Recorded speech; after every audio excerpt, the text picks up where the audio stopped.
Hi, and welcome back to Unlabelled and Limitless. In today's episode, Krisana and I are having a very honest conversation about substances, neurodivergence, and the often blurry line between self medication and self understanding. This is not about glamorizing drugs or dismissing addiction.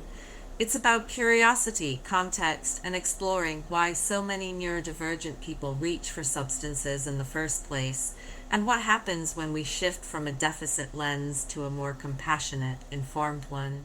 So right now I'm sober, which is no alcohol, no weed. I realize that I'm much more a pot smoker than alcohol for sure. Just because I actually feel like I felt normal when I was smoking weed. Some of my best experiences have been on ecstasy in Thailand. Full Moon Festival? I've heard of it. I haven't been to it. You would fucking love it. If you've gone to Burning Man, you love Full Moon Festival. My bungalow where I stayed was here, and it literally is like a wooden door with like a luggage lock. Wow. You had to go up these rickety wooden stairs to get to the bar, and on there was a huge rock next to the base of the stairs, and it's in the shape. It was a mushroom. So they made you mushroom smoothies. Oh, very nice. Delicious, delicious. That was like 500 bucks. It was $25, $30, and you were lifted. But anyway, some of my most transformational experiences have been on ecstasy, definitely weed as a base. I've done ayahuasca a couple times. And so, yeah, just curious. That's a cool, interesting tangent from your previous work. Also, working with other companies in the future that are thinking about therapy for that. Yeah, we should definitely explore this a lot more because there's a huge correlation between people that are neurodiverse and alcoholism, drug addiction or dependency, and a whole bunch of other things.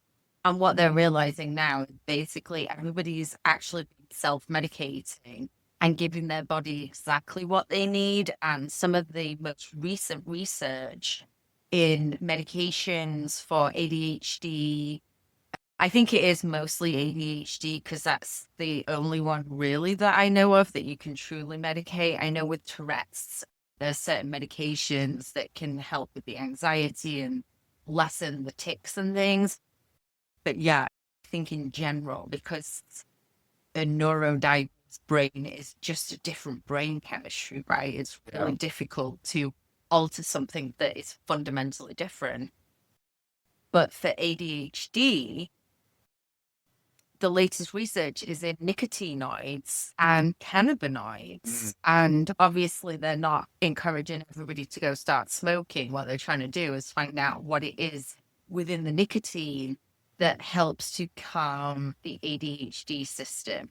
What is it in alcohol that helps to calm the ADHD system? And what you tend to find is a lot of people that have ADHD, and I can't speak for everybody because this is definitely not an across the board. Totally. But a lot of people with ADHD have gone through different cycles of taking different types of drugs and then being, oh, this is fun. It doesn't really work for me.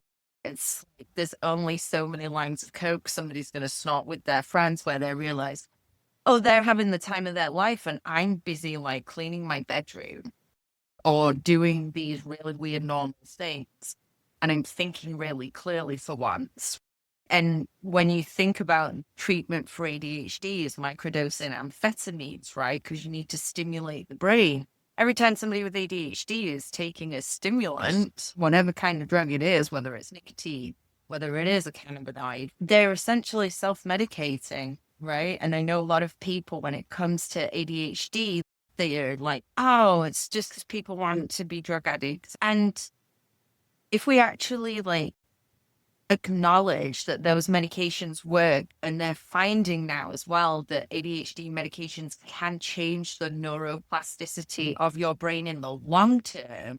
So rather than being like, oh, Ritalin is overdiagnosed and Adderall is just kiddie coke and that's why they want it, we actually looked at it from the therapeutic and scientific perspective, what it's actually doing, and along with obviously too much of anything is a bad thing, but Sure. like the people that have dabbled in coke and amphetamines and different things like that, what they've actually done in some respects is build some of those connections that were missing, whereas other people are destroying those connections.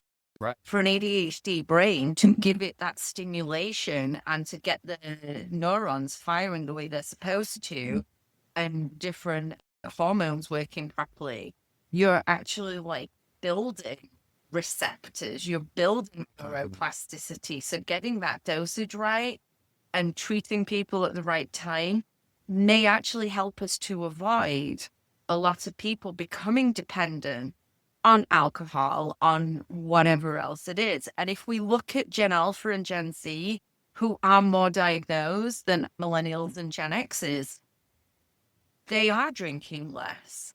They are smoking less by choice. And part of that is because they understand who they are. They've been diagnosed. They know what their identity is. It's interesting that you bring that up because I think there's a lot of people out there that when they actually discover drugs, really do discover who they are, and it can have a very positive effect on them going forward, but it's the right thing, the right time, the right situation.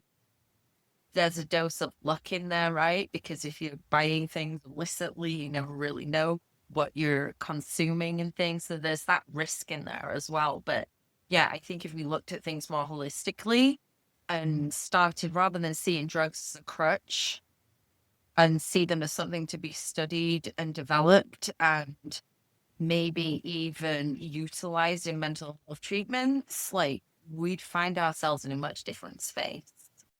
In the 1980s, you could walk into a bar in New York City and buy cocaine along with your vodka.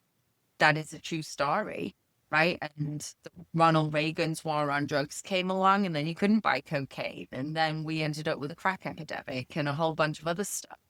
When you look at cause and effect as well, sometimes legalizing and regulating leads to a lot less addiction. It leads to more awareness. It leads to more people having choices and things, but it's a big experiment. Would take a long time to discuss. Luckily, the stigmas are slowly fading away, but there is a lot of prejudice from past propaganda and government clampdowns. From my personal experience, my favorite thing to do was smoking a bowl and having a cup of coffee. And the person I was seeing that time asked me why I did that. And I thought about it, and I was like, I think I do this because I want to wake my body up and calm my brain down all at the same time to get to a level of evenness. And that was the first time I was able to talk about it. I wouldn't consider myself a lazy person, but I need to find a way to relax to get to do the things that I feel like I have a hard time doing. As we start your journey towards discovery and exploring neurodiversity and whether or not you may ultimately go and ask for a test and a diagnosis, what I want to talk about is some of the more positive aspect. I'm not suggesting neurodiversity is a positive will, but what I want to do is talk about some of the positive traits, the positive aspects, because as a practitioner, I really come from a school of thought of like positive psychology. And when I studied psychology 20 plus years ago now and graduated, I was actually quite disillusioned at the time because I didn't feel like psychology fit the moment. And I came to America and I fell into a career that I wasn't expecting, and I've had my own journey. But as I've gone back to psychology and just studied my master's, what I'm seeing now is the psychology that I hoped to see 25 years ago. Ahead of the time. Yeah. Pioneer. It wasn't for me at that time to be in that world doing and fighting. I had my own life to live. I had my own fight. So going back to it, what I found is that there's schools of psychology now that didn't exist when I was studying. And one of my biggest problems with psychology and the medical field in general is that we're very deficit focused. It's always about what's wrong Yeah. and how can we fix it. And very rarely do we give space to what's right and how do we use that effectively within our community, within our family dynamics, within our workplaces, so that we can all have these fulfilling lives where we feel hopeful. And I think more so now than any other time that I've been alive, the disillusionment, the depression, the anxiety, the discontent, the anger, and the misalignment is so pronounced that what I would like to focus on with you is not a positive, cheerful journey, like nothing goes wrong in life, because that isn't what positive psychology is about. Could you explain what Yes. just in case people who are listening aren't familiar with it? So positive psychology is a school of thought within psychology or a perspective where instead of looking at the deficits and what's wrong, we look at the positives and what's right. And through those positives and what's right, we look to build resilience and hopefulness and give people the tools that they need, not to be happy all the time, because we all know that the pursuit of happiness is a fool's game, right? Happiness is just fleeting moments. Right. And we talked about this a little bit last week when we talked about spirituality. And we can do a quick recap on that as well. Because there's a lot of crossover. There's a lot of crossover between Buddhism and positive psychology and psychoanalysis. So I'd love to explore that a little bit more. But what I want us to really focus on is making this a positive journey of discovery for you, right? And giving you the tools that you need, not to be happy all the time, but to be able to confidently feel resilience during periods of uncertainty, or when life happens, because life does happen and you can't stop it from happening. You have the support network in place and you know how to use it and you understand what your value is within that, right? Because quite often when things start going wrong in our lives, or we're feeling that we're not achieving what we're supposed to be, or we're getting left behind, we then turn inwards and we start isolating ourselves. Totally.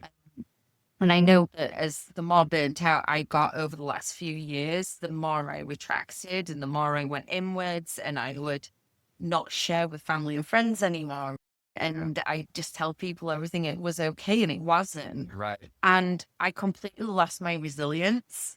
And having built that back up through some of these positive psychology interventions, through my own coaching, and through the network of people that I've built, what I'd like to do is explore those things with you as you move on to this journey, and then make a decision whether or not you will get diagnosed or go to see somebody. I think there's a couple things I want to respond to that, is that where I am in my life as a middle-aged person, figuring out what I built as far as my own personal biases and what are things that are fixed versus unfixed. And I want to say fixed as in broken, but like we were talking about earlier, is this your neurological makeup or something, or is this something that you can practice? Yes. I think having more of that delineation could help, because there's been times in my life where, and I always thought you can go into attachment styles where I'm like, I'm an avoid attachment style, or maybe that's my personality, or maybe it's because maybe the things where everything's great, ship shape, blue sky, and we're not always feeling comfortable being, how are you doing? And I'm like, awful, versus keeping your chin up. And especially with Black Taxi, it's very blue skies where everything is awesome. I didn't necessarily feel comfortable with myself being, I feel like shit. How much is that nature nurture? How much was I raised like that? How much was career? Because you want to thank everybody for spending $25 to see you play music. I know I didn't want to be like the Debbie Downer of the group or whatever like that. So I'm really curious about that for sure. I definitely would say like the things that I have been really surprisingly felt better about from a psychological standpoint is even though as a kid I had a really bad stuttering problem, any kind of job where I can think on my feet and be in this moment with you and be able to communicate a casual way, not necessarily, I want to give a presentation right now, or I memorize this speech, but more like of a casual idea exchange. And which kind of reminds me right now, like I'm working in a part-time job at Apple. So there are times where I'm engaged with a person, time flies. Yeah. But everywhere else, time drags. For example, right now, I'm between apartments. I'm moving where the economy is going. I'm moving my apartment. Full disclosure, if you're there having to do this with you, I'm moving back with a parent. And that could be seen as a failure and loss. And I'm trying to use this as a way to reset, which is why I'm talking with you. Ask away. Let me know how we should go about this. You touched on some of it for sure, but I think the first thing is understanding what it is that you really want to get out of this and what your goals are. And that might not be something that you can think of immediately on the spot. But I think it's really important that we start with some kind of a goal so that we've got something to work towards, right? And full admission, I'm terrible at sitting down and thinking, how do I write an actionable goal? Got it. Because I have ADHD and I'm going to forget to check in on my own goal. And it's hard to hold myself accountable. But it's something that I've had to really learn, especially now that I have two businesses and the buck stops with me, right? So if I can't hold myself accountable, then I certainly can't hold anybody else accountable. So it's definitely been this learning experience for me of being able to set goals that are actionable and find a way for me to hack my own brain to make sure I stay focused on those goals. So as well as having an idea of what you want to achieve or get out of it, what we also need to consider is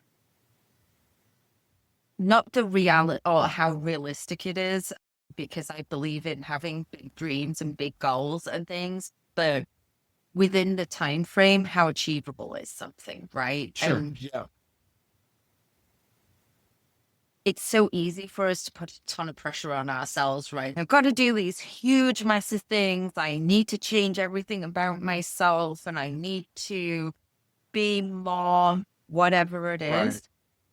When in actual fact, what we need to do is start changing small things or start looking at the little things and then building upon that, right? Because that's what you do. And if you think about all those positive emotions, we build them, right? You build resilience, you build complexity, build confidence, things. So when we talk about positive emotions and we focus on them, we're always talking about what we're going to build, right? So when you think about what your goal is, or when you think about what your goals are, think about it in more simplistic terms of where are we starting and what is it that you want to achieve within these sessions and within this journey. Sure. I'll do the best I can, but I think your analogies of building something is really helpful. And I think what I've always been really had a hard time with was realistic goals. And maybe that's having to do with time. Because what is time? Yes. Sometimes I overestimate what I can do in a month, but maybe underestimate what I can do in a year. As a creative person, as a musician, I've had a couple biases that I need to work at where I've always felt things that I really love that I'm good at don't make me any money. And the idea of getting a job has come from a place of scarcity. And when you come from a place of scarcity, You'll grab anything you want. You'll try to get the highest rate, and it just feels like a compromise. I guess I could do that, or I guess I could put up with that. And I realize the way the world works right now, the amount of, I guess the word is sweat equity that you have to do toward a job with onboarding and training and learning new skills. You really need a lot more than that to stick with a job. And this didn't work. Let me jump towards something else. This didn't work. Let me do something else. And maybe if I needed to stick with it longer, but it's got to be something that is meaningful enough. It's got to be a big enough task for me to be on to this journey, Yeah. but also not too big where I feel like a freaking failure the whole time. So I'm trying to spend this time as a reset, getting to a place where I'm like, I got my necessities. Yeah. I have a roof over my head. I have a place to sleep. I have food. Like I have a car. I have all those things. When the dust settles, what can I reassess and realize? What am I really good at? How do I cultivate the things that I'm good at to giving myself even more skills with that, adding on additional skills to it? And then how do I communicate that and verbalize that in a resume, in a CV, or a networking that puts me in the best percentages of success? And additionally, and I don't want to make this over ambitious, but how do I identify fields or industries that I could spend the next 20 years of my life, and my high level 5-point goal? But feel free to add or change or let me know if that's too much or too little. I think the main thing right now is sustainability. So what you just talked about then puts me in mind of Scott Barry Kaufman's book Transcend, which is just sitting over there right now. Okay, we'll do a little overlay of the book right here. Yeah.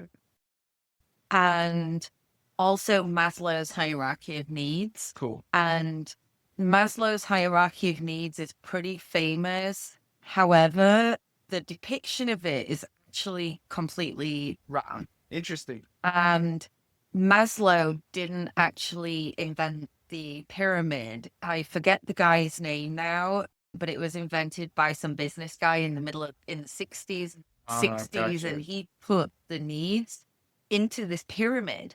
So it became this kind of thing that we all needed to achieve. Hey, you need this safety here, which is your shelter, like a roof over your head, food in your belly, and then you have love, and then you have this, and then you reach the pinnacle of attainment, right at the top, and then you self-actualize. So it's this theory of self-actualization, where in actual fact, Maslow himself had said a few times, my work's been a little bit misinterpreted because it isn't like this step up. These things can happen at any time, and they can happen in different orders, and some are more reliant on others than others are, etc.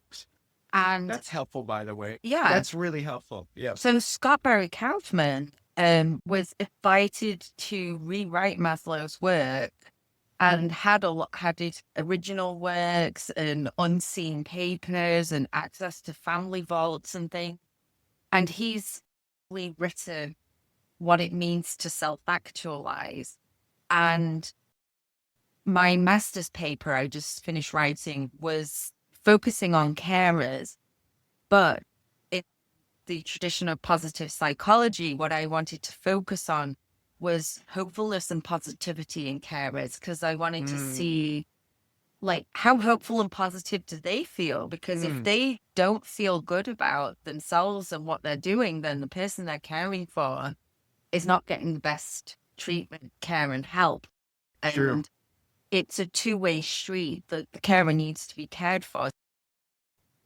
I'd done a lot of studies on positivity and hopefulness, resilience, etc. And I focused on hopefulness, and hopefulness is agency plus pathways. Great. So you can be hopeful, but have no agency. You can have agency, but lack hope. Wow. But to have both of them together, you have hopefulness, which is a way of thinking and a way of being where okay, this path is blocked, but there's 3 other pathways here that we can go down, right? And okay, like, this government system sucks, but here's a way we can change it from the bottom upwards. I think like the Bernie Sanders movement was a good example of that, and the Trump movement, right? They were both very bottom up movements to change a system that people were unhappy with. These types of things then can take a hold coming upwards, right? Because people found hopefulness that their vote actually did matter, and people that didn't vote before came out and voted, and they got involved in it because finally they had a pathway and agency. Their agency was their vote, but their pathway was 2 very different leaders that were speaking the populist speak that gave them a different way to make change in government. So I think that's a very kind of clear example of modern day where agency met that kind of belief and it turned into something. And a lot of depression, a lot of loneliness, and a lot of different emotions that we feel in that negative are because people lack agency. They don't feel like they have the power to make change in their own life, to make change in somebody else's life, right? There's also a difference between personal agency and systemic agency, right? You can be a very hopeful person. I'm going to stick with American politics right now because I just think these are really good examples of it. AOC.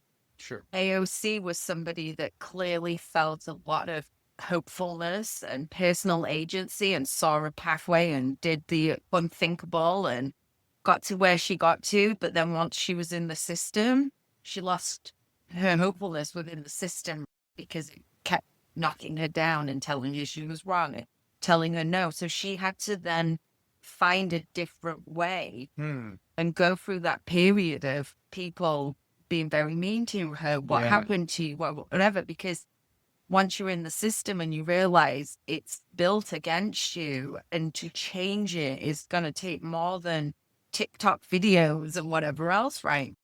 That systemic agency and hopefulness can disappear. So you can be a very hopeful person and be a system where you lack hope and you lack the ability to see the vision at the end of it. That's one of the things I really believe we're seeing in companies right now, in workforces. Like you talked about it, right? We're in a place of scarcity right now. We're having mass layoffs. It's been death by 1,000 paper cuts or layoff by 1,000 paper cuts over the last 3 to 4 years. And it's finally catching up with people, right? Now people lack agency. During the pandemic, hope was abundant and so was the money, right? Because people had agency and they had pathways. I can go and get a job the other side of the country from my living room in New York and I can get paid $50,000 more for it, right? They don't have that now. So what you're seeing with disengagement is there's a lack of agency. There's a lack of pathways because you can't get out of something if there's nothing to go to. Right. And you can't move up if your organization's stagnant.